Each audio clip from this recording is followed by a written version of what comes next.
एक बार फिर गुरु पूर्णिमा आ गई। कितने बार आके चली गई, जैसे समुद्र की लहरें, वो कभी रुकती नहीं। उसी प्रकार से गुरु पूर्णिमा भी आती रहती जाती रहती, लेकिन हम पर कुछ फर्क नहीं पड़ता।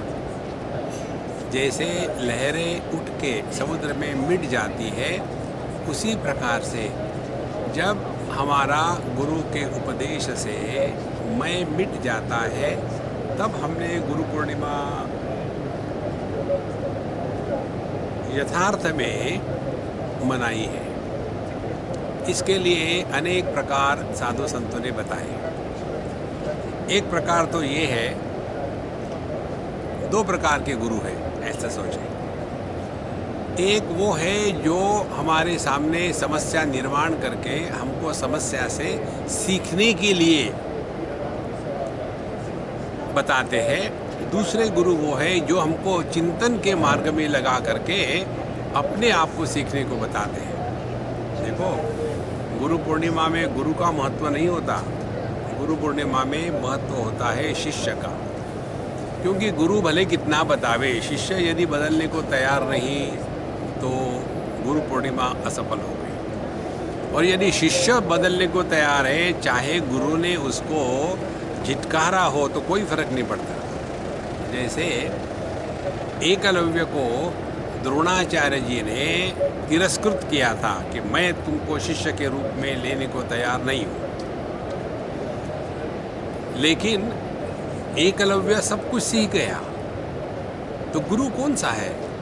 बाहर का व्यक्ति जिसने एकलव्य को तिरस्कृत किया था वो, या एकलव्य के अंदर में वह एक तीव्र इच्छा सीखने की और अपने आप को बदलने की, वो गुरु है। इसीलिए संतो, इसको याद रखना, व्यक्ति को गुरु बना करके गुलाम मत बनना। परमात्मा की अभिव्यक्ति हर एक के हृदय में सीखने के लिए होती है। जो व्यक्ति अपने अनुभूतियों से सीखता है वह नित्य निरंतर गुरु के साथ है, और जो अपने अनुभूतियों से नहीं सीखता उसको भगवान भी नहीं सिखा सकते। जैसे भगवान कृष्ण दुर्योधन दुशासन को कुछ नहीं सिखा सके। अर्जुन को कब सिखाया? जब उसने कहा कि मेरे लिए ये योग्य है वो बताइए। तो योग्य क्या है हमारे लिए? यही है अपने आप को पहचान। अर्जुन अपने आप को भूल गया था कि युद्ध के मैदान में मैं कौन हूँ। भगवान ने क्या किया? केवल इतना ही उसको समझाया कि तुम इस युद्ध के मैदान में केवल एक योद्धा हो। इतना बता करके उन्होंने उनको ये नहीं कहा था कि तुम ये करो। उसके बाद कहते हैं कि मैंने तुमको जो कुछ बताना था बता दिया, आप तुमको जो मर्जी आया करो। ये होता है गुरु। अपने विचार अन्य पर लाद करके शिष्यों को डराना और कहना कि तुम यदि मेरी बात नहीं मानोगे तो गुरुद्रोह होगा और फिर तुमको पाप लगेगा और फिर तुम नरक में जाओगे, ये सब बकवास अपने मन से निकाल डालो और स्वयं को बदलने के लिए तैयार हो जाओ। और हमारा गुरु है हमारे जीवन का हर एक अनुभव। जैसे दत्तात्रेय भगवान के 2 दर्जन गुरु थे, एक नहीं। जो दरिद्री होते हैं उनको एक ही शर्ट होता है, जो अमीर है उनको कितने शर्ट्स होते हैं। इसी प्रकार से जो दरिद्री है वो एक गुरु को पकड़ के रखते हैं।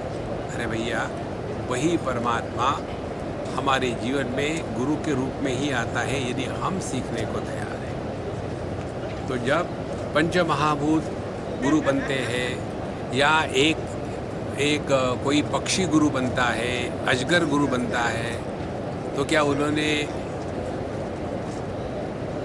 दत्तात्रेय भगवान को आके उपदेश किया कान में? नहीं, ये तो वो स्वयं सीखे उनके आचरण से। इसी प्रकार से जब व्यक्ति अपने अनुभूतियों से सीखता है तब असल में उसके जीवन में गुरु पूर्णिमा का पर्व मनाया गया। और यह गुरु पूर्णिमा रोज है, हमारे हर अनुभूति के साथ जुड़ी हुई है। जब जब हम कुछ सीखते हैं हमने गुरु पूर्णिमा मनाई। अब आखिरी बात मैं कह दें आपको, रोज हमने क्या सीखा, एक ही बात सीखनी है। एक डायरी बनाओ और लिख लो, आज मैंने ये सीखा, एक, फिर आज मैंने ये सीखा, दो। इस प्रकार से एक साल में आप 365 बातें सीखोगे। और यही कुछ गुरु पूर्णिमा का असली अर्थ है। हम सब लोग ये करें और मौज में रहें। मेरे लिए तो आप सब गुरु हो महाराज, क्योंकि मैंने आपसे सीखा है।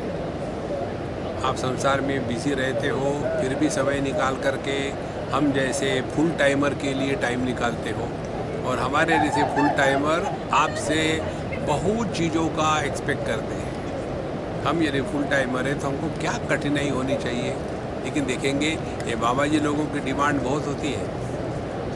असल में हम आप गृहस्थों से ही बहुत सीखे हैं, इसीलिए आप सब गुरुओं को हमारा प्रणाम। ओम पूर्णमदः पूर्णमिदं पूर्णात् पूर्णमुदच्यते पूर्णस्य पूर्णमादाय पूर्णमेवावशिष्यते। ओम शांति शांति शांति। हरि ओम। श्री गुरुभ्यो नमः। हरि ओम।